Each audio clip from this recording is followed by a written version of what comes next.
What's going on, guys? My name is Wade with Tech Daily, and in this video, we are checking out some iPhone X accessories. And rather than just bombard you guys with a whole bunch of random stuff I found on Amazon, this video is going to show off the small handful of iPhone X accessories that I actually own and use every single day. It might not be the most exciting list of things in the world, and that's okay, but maybe you guys might find something here that'll be useful to you if you end up with an iPhone X yourself. And as always, I'll have links to all these products down below in the video description if you want to pick something up. The first thing I added to my iPhone X almost immediately was a tempered glass screen protector. It may not be the prettiest thing in the world. I know for a lot of people they'd prefer not to have the added glare or the chance of it getting bubbles after a while, but for me personally, it's absolutely a necessity. I've found that a vast majority of tempered glass screen protectors you can find will pretty much be the same. Whether there's some ridiculously priced name brand ones or a pack of 3 for $5, they're meant to protect the phone, they're meant to scratch and break, they're basically disposable, so I always just go with the cheap ones. The primary reason for me to have one is that I ended up not having anything on my iPhone 7 Plus screen. After sliding against the metal button on my jeans over and over again, I ended up with an insane amount of just really deep scratches on my screen, and I don't really want that to happen with this phone. A lot of people end up with flawless looking screens after using their phones for a while, but that just isn't the case for me,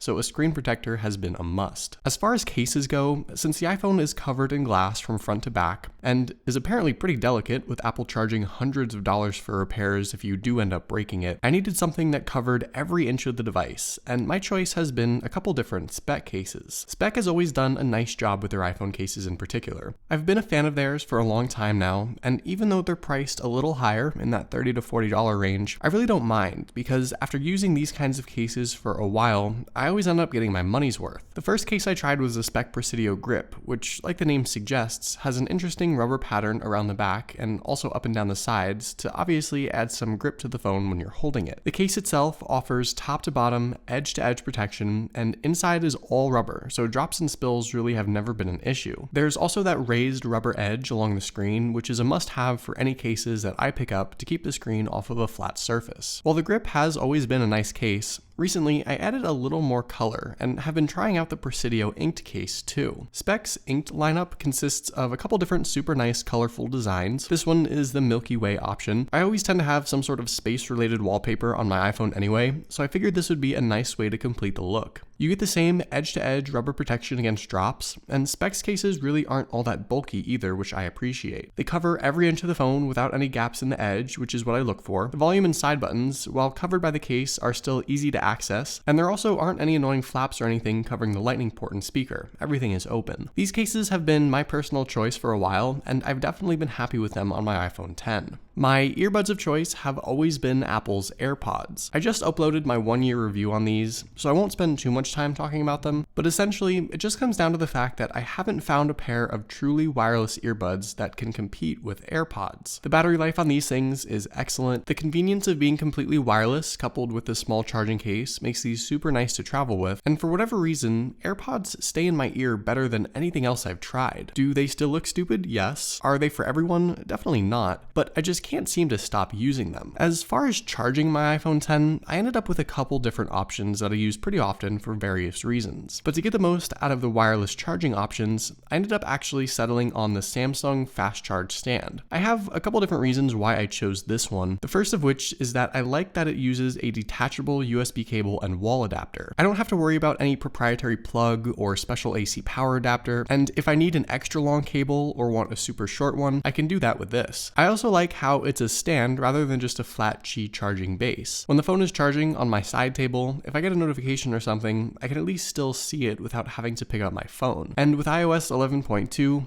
Apple updated the wireless charging capabilities on the iPhone X. So with the 9-watt power adapter on this charger, you should get the full 7.5-watt charging capabilities, which makes charging wirelessly just a little bit faster. Since it's still an iPhone, I still need regular lightning cables from time to time, and my choice for the last couple of years now has been Native Union cables. Their regular lightning to USB cable is super high quality and braided. For as long as I've had these, the ends haven't frayed, the cable charges and syncs just fine, and the leather loop in the middle makes this cable kind of nice to travel with since it it can easily be wrapped up. And when I do travel, I usually end up actually taking this Native Union Jump instead. This is a 2-in-1 cable and portable battery charger that'll charge my iPhone 30 to 40% if I need it. Not a huge power bank obviously, but it's like 1.5 inches big, so you could carry it around in your pocket if you need to. But the nice thing is that it also just functions as a regular Lightning to USB cable too. You could plug it into your computer or a wall adapter and charge up the phone and the battery, and you don't even need to bring another separate cable or anything. Native Union products have always been kind of pricey, but considering that these have lasted me now more than 2 years, and a lot of other cables don't, I don't mind spending a little more. Last but not least, I also have the infamous USB-C wall adapter and cable to fast charge my iPhone X. With the iPhone 8 and iPhone X, this USB-C combination that Apple offers is the way to truly fast charge your iPhone. I did a whole separate video about this a while back, and yes, it does charge the iPhone X faster than any other method, but the 29-watt adapter, along with the required USB-C cable, costs $75. And the difference between this method and like a 12-watt iPad adapter with a regular Lightning to USB cable isn't much at all. While I still use this from time to time if I'm really in a rush and need a faster than normal charge, I've been hesitant to use this method as my primary form of charging just out of fear of cooking the battery more quickly. It might be an irrational fear, but I'd imagine that using the fastest method for charging every single day will probably not be so great on the life and health of the battery in the long run. So there you go, those are the handful of iPhone X accessories that I've been using and will continue to use for the foreseeable future. Hopefully you guys enjoyed this video. Let me know what kind of stuff you're using on your iPhone X down below if you have one. Also, be sure to follow Tech Daily on Twitter and subscribe to the Tech Daily YouTube channel if you haven't already,